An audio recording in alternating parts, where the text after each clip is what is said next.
All right, I'm here with the Wilderness Reclaimed, and they have a YouTube channel.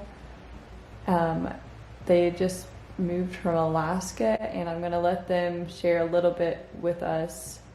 If you guys want to share kind of how you guys met and where you came from, and just a little bit of your story. Okay. Yeah, I'm Shane. This is my lovely wife, Becky, of course. And we met 29 years ago. Have been married 27 years. And we started off in the Midwest.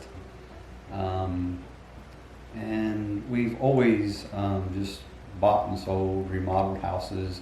We started off with an old dry sink, an antique dry sink was our first project. And we have just always had enjoyed working together on taking old things and making them look nice or new, or just building houses is what we've most recently done. But yeah, so this is just kind of an introduction to who we are, and I'll give it over to Becky now, and she can kind of bring you up to speed about who she is and what she's passionate about and what she loves. So our more recent ventures have been in housing. I don't know, building houses and rehabbing houses has always treated us well, and we've got pretty good at it. Not perfect by any means. So if you're seeking perfection in this channel, this isn't the place that you're going to find it. But we do enjoy what we do, and we live it out, and I'm passionate about design, and that comes out in a lot of the projects that we take on. And so we grew up in the Midwest. Shane fortunately was always the handy one, the jack of all trades, I called him, and he's still a jack of all trades. He's probably expanded that tool belt more than anything, and that those skills always come out in the projects that we take on, and it just makes life easier. Together as a team, our skill sets just make it happen, and it's a good balance. Yeah. So when we first got together, I was actually a prison guard. And I did that for 10 years, and I always moonlighted doing construction on houses to make ends meet and to pay bills and so forth and so on. And then we had two wonderful children, and a boy and a girl. They've been definitely one of the highlights of our lives, together raising them, and of course as the dad providing for them and the insurance and so forth and so on. But I was just left really wanting, I guess, when I worked at the prison. It got really old being two different people, one person at work and another person at home. So I decided to go back to school, and I got an associate's degree in applied process technologies, and then started working in refining, where I worked for Marathon and ExxonMobil. I was in operations, and then I got into supervision and project management.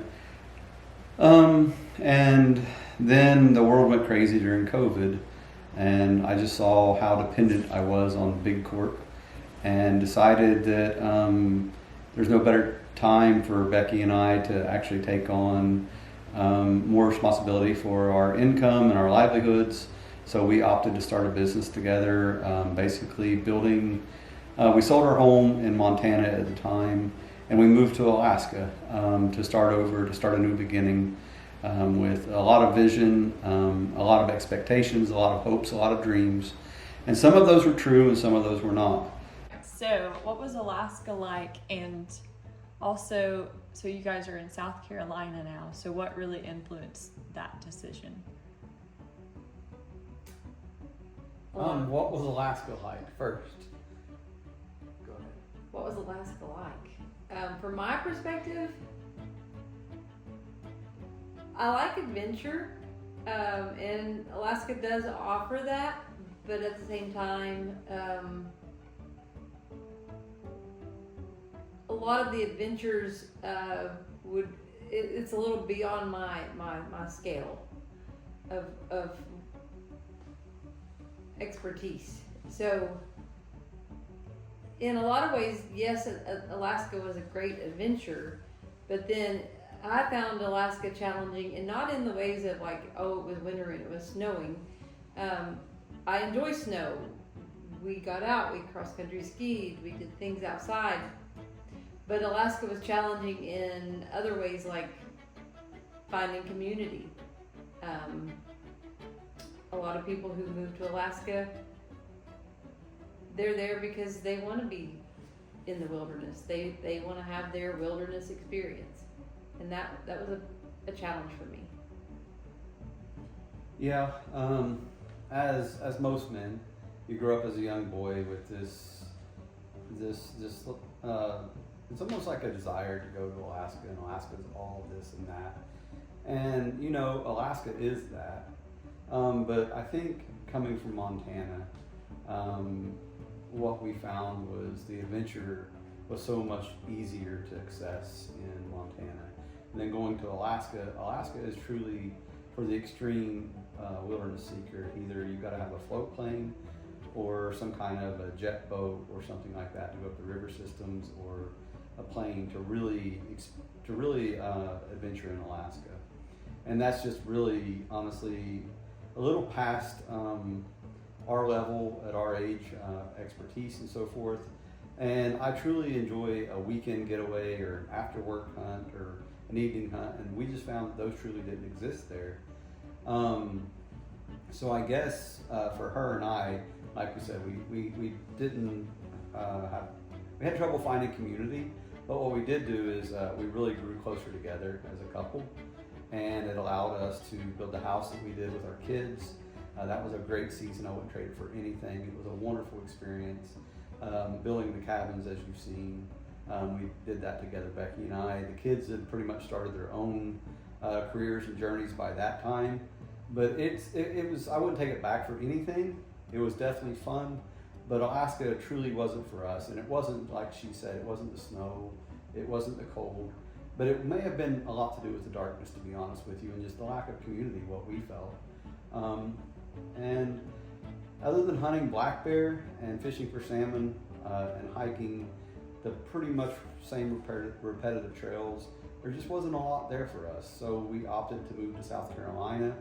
And why we chose South Carolina, I'll let Becky an opportunity to speak on that. Thanks for asking the question, Lex. So a big part of the factor was, okay, you know, you're thinking about where you want to age, and so weather has a big part of that, and thinking about what activities you'll be able to do. So South Carolina does offer good weather. It's hot during a big portion of the summer, but you can still enjoy the outdoors, and that's important to both of us. So just thinking of being able to be active year round, that was important. And going back to kind of our roots, I grew up with a dad who always farmed, and so, you know, we grew our own vegetables for years. And when the kids were small, before we went to Montana, that was just a big part of our lives. And moving to Montana, then Alaska, it became more and more challenging. We did grow things in Alaska, and we had a crop, but it wasn't nearly what it was back east. So South Carolina just kind of fit the bill all the way around for both of us.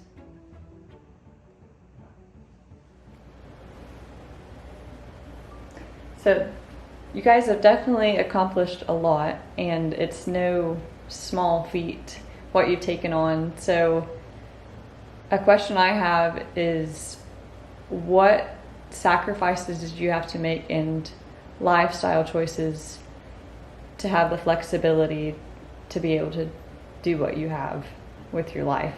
And what's your advice for younger generations? Well, in my opinion, you have to know why you're doing what you're doing from at a very early age. If family is important to you, then know that creating and building a family is important. and that takes priority. And then it's like planning and coming up with what you guys, what's important to you as a couple, a husband and wife, and moving forward with this family. And for us, our faith, God and Jesus are important. It always wasn't important to me. I was a late bloomer. I didn't give my life to the Lord until 32, but the best decision I ever made. Becky was, as usual, ahead of me on that. But anyways, so I would say work hard. Only spend money on what you need, and very little wants in the beginning. You just have to do without them, honestly. But work hard. Choose wisely what you spend your money on. Invest in a lot of different baskets in the market and real estate, and be willing to learn and take on things that are challenging to you. That might seem a little overwhelming, but you can learn, and just like I did and she did. And I just want, basically the whole reason of starting this channel was just so my grandkids and grandkids one day can go back and see who their grandpa or their great grandpa actually was. And if this channel doesn't make a dime, that's fine with me. That's not the reason for doing it. It's just almost like creating a video log of who we are as a couple, and giving encouragement. And like I said earlier, we've been married 27 years, been together 29, and it's not always been easy. And it's really challenging, I'm not going to lie. But you have to persevere, and that has to, and quitting can't be an option for young couples. It cannot be an option, no matter what. And that's just the way it is. I mean, that's who you married. And I'm planning on dying with her, and glad of it. So I'll just let her take it from here. I think going back to how we were able to kind of create this lifestyle was we had to really evaluate our goals together, and what it came down to is daily decisions. So Shane hit on it. You have to know your why. And I think for us, it all began with, okay, we wanted to create a healthy lifestyle. We wanted to know what was in our food. We wanted to raise meat or be able to source meat that was just healthy and wholesome for us and our family. And that was kind of the spark, if you will, that lit in us. And we started just making those decisions about food, but then it became, looking at money as a tool, and not getting so wrapped up in how everyone else lives. But I remember, we had a brand new car, and it was a car that I'd always wanted. It was a Jeep Wrangler, and loved the car. We bought it brand new. But it was also that empty feeling of, but you drive it 3 months and then it doesn't really give you any satisfaction. And we were making payments on it, and I remember looking at Shane and saying, I think we should sell it. I think we should sell it. We should buy something that's paid for. We should drive it. And that was one of the first decisions that we made that really empowered us to truly make financial choices that would help us to reach our goals. So those little things, like not owing on a car or not having a TV subscription, it's those daily decisions that really helped fuel our goals for the future, and helped us to get to where we are today, that we can be flexible enough to say, well, where do we want to live? Well, that's awesome. I've loved getting to hear all of the things that have encouraged you and driven you with your life, and the encouragement that you have, and all the advice and the wealth of wisdom that you guys have. Moving forward, what are your plans in South Carolina? What are you going to be doing with all your time And yeah, if you just want to tell me a little bit about that. Well, as you've seen, we bought an abandoned house. That's kind of cool. And it's nasty, and I've said it 1,000 times. Like we've never bought a nice house, but we've sold some. And this house, we were buying it with the intent of living in it. Maybe not forever, who knows? But for now, we're gonna fix it up and we're gonna live in it. And then we're gonna film all of that renovation and all the projects moving forward, and basically just try to do a very good job of doing tutorials on how-tos. The various projects, it's got a little bit of everything. And then seeing Becky's vision and her eye for detail and color schemes and decorations and all of that come to life is always amazing. But then the channel itself, we would like to also get more into raising food and getting back to what we used to do about 10 years ago. And we sat down on Thanksgiving, and everything on the Thanksgiving table we had raised. So we kind of want to get back to that. That's at least my goals and what my thoughts are. But I'll let Becky share and probably end this interview. No, I think that you hit it on the head. I think that we both would like to get back to just the simpler things that really matter. Raising food and our health is important. I feel like Alaska, it was easy to kind of let that go a little bit because of just what you could source. We did source what meat we could, but so I'm excited to get back to that. The channel itself, of course, we're busy. We'll stay busy, and like Shane said, we'll continue to kind of bring you along in the journey.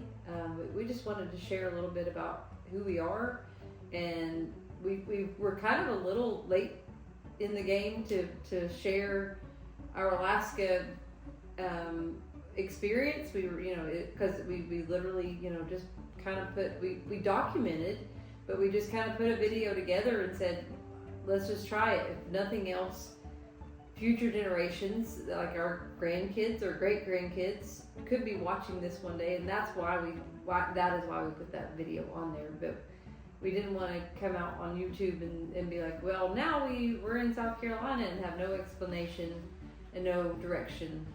And we just wanted to kind of give everybody a heads up that, okay, yes, we had the Alaska experience and we'll continue to experience life, but it will be in a much warmer climate.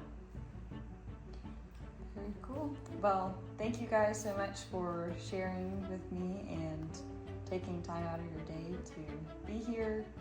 I'm very excited to see what you guys get into and all the adventures that you will have.